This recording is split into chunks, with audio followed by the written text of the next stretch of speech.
വീടിന് പുറത്ത് പലതരത്തിൽ പല കാര്യങ്ങൾ ചെയ്യുന്നുണ്ട്. അതിൽ പ്രധാനമായിട്ടും ജലത്തിൻ്റെ സാന്നിധ്യം വളരെയധികം ശ്രദ്ധിക്കുക. വളരെയധികം ശ്രദ്ധിക്കുക. ഒന്ന്, ജലത്തിൻ്റെ സാന്നിധ്യം എന്ന് പറയുമ്പോഴത്തേക്ക് നല്ല കിണർ ജലമാണ്.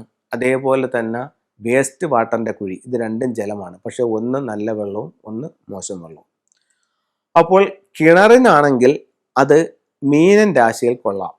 അതായത് വടക്ക് കിഴക്ക് ഭാഗത്ത് കൊള്ളാം, വടക്ക് വശത്ത് കൊള്ളാം, കിഴക്ക് വശത്ത് കൊള്ളാം. ഈ ഭാഗങ്ങളിൽ കിണർ നല്ലതാണ്. ഇത് സാന്നിധ്യം പറയുന്ന സ്ഥലമാണ്. അപ്പോൾ അതിനോടൊപ്പം തന്നെ ചിലർ ഈ പോണ്ടുകൾ ഒക്കെ വയ്ക്കുന്നുണ്ട്. അതും ഈ പറയപ്പെടുന്ന 3 സ്ഥലങ്ങളിലായിട്ട് ചെയ്യുന്നത് നല്ലതാണ്. എവിടെയാണ്? വടക്ക്, വടക്ക് കിഴക്ക്, കിഴക്ക്. അതേസമയം തെക്ക് കിഴക്ക് ഭാഗത്ത് പോണ്ട് പാടില്ല. അതേപോലെ തന്നെ തെക്ക് വശത്ത് പാടില്ല, തെക്ക് പടിഞ്ഞാറ് ഭാഗത്ത് പാടില്ല, പടിഞ്ഞാറും വടക്കു പടിഞ്ഞാറും പാടില്ല. അപ്പോൾ സെപ്റ്റിക് ടാങ്കോ വേസ്റ്റ് വാട്ടറിൻ്റെ കുഴിയോ എവിടെ വരാമെന്ന് ചോദിച്ചു കഴിഞ്ഞാൽ വീടിൻ്റെ പുറത്ത് വടക്കു പടിഞ്ഞാറിൻ്റെ വടക്കിൽ അത് വരാം എന്ന് വാസ്തുവിൽ പറയുന്നുണ്ട്. അപ്പോൾ ആ ഒരു കാര്യം വളരെയധികം ശ്രദ്ധിക്കുക. അതുപോലെ തന്നെ ഇന്നിപ്പോൾ ഒരുപാട് ആൾക്കാർ അവരുടെ ഒരു പ്രശ്നമായി പറഞ്ഞിട്ടുള്ളൊരു കാര്യം എന്ന് പറഞ്ഞു കഴിഞ്ഞാൽ, ഈ കൊറോണ സമയത്തൊക്കെ പലരും വെറുതെ ഇരിക്കുന്നതിൻ്റെ പേരിൽ എന്തെങ്കിലും ചെയ്യാമെന്ന് കരുതിയിട്ട് ഈ വളർത്തുമീനിൻ്റെ പരിപാടികൾ തുടങ്ങിയിട്ടുണ്ട്.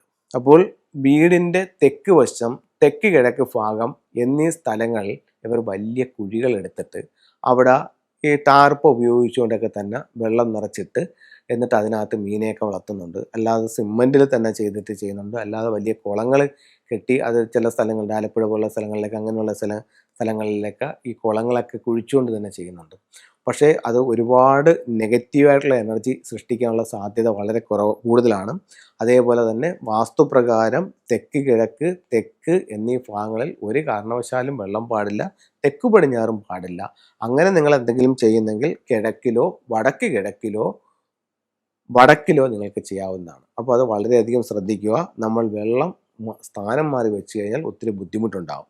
പിന്നെ പലർക്കുമുള്ള ഒരു പ്രധാന സംശയം എന്ന് പറഞ്ഞു കഴിഞ്ഞാൽ, വീടിൻ്റെ മുകളിലാണെങ്കിൽ നമുക്ക് വാട്ടർ ടാങ്ക് എവിടെ പണിയാൻ പറ്റുമെന്നുള്ളൊരു പ്രധാന സംശയമുണ്ട്. ഭൂരിഭാഗം ആൾക്കാരും ചെയ്തു വെച്ചിരിക്കുന്നത് വടക്ക് കിഴക്ക് ഭാഗത്താണ്. അപ്പോൾ ഇതെന്താ വടക്ക് കിഴക്ക് ഭാഗത്ത് കൊണ്ടുപോയി വാട്ടർ ടാങ്ക് വെച്ചതെന്ന് ചോദിച്ചാൽ അവർ പറയും, സാറേ വടക്ക് കിഴക്കല്ലേ കിണർ വരുന്നത്, പിന്നെന്താ വീട്ടിൻ്റെ മുകളിൽ വടക്ക് കിഴക്ക് ചെയ്തുകൂടാത്തത്? ഇല്ല, വടക്ക് കിഴക്ക് ഭാഗത്ത് കിണർ വസ്തുവിൽ വരാം, വീടിൻ്റെ മുകളിൽ വടക്ക് കിഴക്ക് ഭാഗത്ത് വന്നുകൂടാ. പിന്നെ എവിടെ ചെയ്യാൻ പറ്റും? കന്നിമൂലയിൽ പറ്റും. അത് കന്നിമൂലയിൽ വെള്ളം പാടില്ല എന്നല്ലേ പറയുന്നത്. കന്നിമൂലയിൽ ഗ്രൗണ്ടിൽ പാടില്ല. കന്നിമൂലയിൽ വീടിൻ്റെ മുകളിൽ അവിടെ വെയിറ്റ് കയറി ഉയർന്നു വരാം. അവിടെ വെള്ളം നമുക്ക് വെക്കാം, വാട്ടർ ടാങ്ക് വെക്കാം. അപ്പോൾ ഇത്തരം കാര്യങ്ങളൊന്ന് ശ്രദ്ധിക്കുക. ഇനി ഫെങ്ഷുയുടെ ചില ടൂൾസിലേക്ക് പോകാം. ഒരുപാട് പേര് ചോദിക്കുന്നുണ്ട്, സാറേ എനിക്കൊരു ഫെങ്ഷു ടൂൾസ് വാങ്ങിച്ചാൽ കൊള്ളാമെന്നുണ്ട്, ഞാൻ ഏതാദ്യം വാങ്ങിക്കട്ടെ? ഒരു സംശയവും വേണ്ട, നിങ്ങളൊരു ട്രാവലിംഗ് ബുദ്ധ വാങ്ങിച്ചു വെച്ചോളൂ. അതിൻ്റെ വ്യത്യാസവും നിങ്ങൾക്കറിയാം. വീട്ടിൽ വെക്കാവുന്ന ഏറ്റവും നല്ല ടൂളുകളിലൊന്ന് ഫെങ്ഷുയിൽ ഉപയോഗിക്കുന്നത് ട്രാവലിംഗ് ബുദ്ധയാണ്. 2, സാറേ ഞാൻ ട്രാവലിംഗ് ബുദ്ധ വാങ്ങിച്ചു, എനിക്ക് സാമ്പത്തിക അഭിവൃദ്ധിക്ക് വേണ്ടിയിട്ട് മറ്റെന്തെങ്കിലും ഒരു ടൂള് പറഞ്ഞു തരാമോ സാറേ? പിന്നെന്താ, ഒരു 3 legged ഫ്രോഗ് വാങ്ങിക്കൂ. മെയിൻ ഡോറിൽ നിന്നും വീടിൻ്റെ ഉള്ളിലേക്ക് നിങ്ങളുടെ ബെഡ്റൂമിലേക്ക് ഫോക്കസ് ചെയ്ത് വെക്കൂ. ചുണ്ടിലൊരു ചൈനീസ് നാണയം കൂടെ വെച്ച് കൊടുക്കൂ. എനിക്ക് എന്തെങ്കിലും തരത്തിലുള്ള സ്റ്റോൺസ് ഉപയോഗിച്ചാൽ കൊള്ളാമെന്നുണ്ട്. ഇപ്പോൾ ഒരുപാട് ആൾക്കാർ സ്റ്റോൺസ് ഉപയോഗിക്കാനായിട്ട് കണ്ടിട്ടുണ്ട്. അത് ബ്രേസ്ലെറ്റ് ആയിട്ടോ മാലയായിട്ടോ എനിക്കത് ധരിക്കാം. നിങ്ങളുടെ ആവശ്യം എന്താണ്? സാറേ എനിക്ക് ഹെൽത്ത് കുറച്ച് മെച്ചപ്പെടാൻ വേണ്ടിയാണ്. അങ്ങനെയാണെങ്കിൽ നിങ്ങൾ ഗ്രീൻ ജേഡ് ഉപയോഗിക്കൂ ഹെൽത്ത് മെച്ചപ്പെടാനായിട്ട്. സാറേ ഞാൻ കുറേ നാളുകളായിട്ട് തൊഴിൽ അന്വേഷിക്കുന്നു, എനിക്കിതുവരെ തൊഴിലൊന്നും ആയില്ല. തൊഴിൽ കിട്ടാനായിട്ട് എന്തെങ്കിലും സ്റ്റോൺ ഉണ്ടോ? കർണയിലായിട്ടുള്ള സ്റ്റോൺ ഉണ്ട്, ഇതിൻ്റെ ബ്രേസ്ലെറ്റോ അതിൻ്റെ മാലയോ നോക്കൂ. സാറേ എനിക്ക് ഏറ്റവും വലിയ പ്രശ്നം സാമ്പത്തിക പ്രശ്നമാണ്, സാമ്പത്തിക അഭിവൃദ്ധിക്ക് എന്തെങ്കിലും ഉണ്ടോ? തീർച്ചയായിട്ടും സെറ്റിൻ്റെ ബ്രേസ്ലെറ്റ് ഉണ്ട്, മാലയുണ്ട്, അതിൻ്റെ സ്റ്റോൺസ് ഉണ്ട്, അത് നിങ്ങൾക്ക് ധരിക്കാവുന്നതാണ്. ഫെങ്ഷു പ്രകാരം 5 എലമെൻറ്റ്സിൽ ഒരു എലമെൻറ്റ് എർത്ത് എലമെൻ്റ് ആണ്. അത് ആ എർത്ത് എലമെൻ്റ് ആണ് ഈ കാണിക്കുന്ന ക്രിസ്റ്റൽസ് എല്ലാം. അത് ഓരോ ക്രിസ്റ്റൽസിനും ഓരോ എനർജി ഉണ്ട്. ഇത് രത്നങ്ങളാണോ എന്ന് ചോദിച്ചാൽ രത്നങ്ങളല്ല, ഉപരത്നങ്ങളുടെ വിഭാഗത്തിൽ പെടുന്നതാണ്. ഇത് ഏത് സ്റ്റോൺ ആണെന്ന് ചോദിച്ചാൽ ഇത് അമത്തിസ്റ്റ് എന്ന് പറയുന്ന സ്റ്റോൺസ് ആണ്.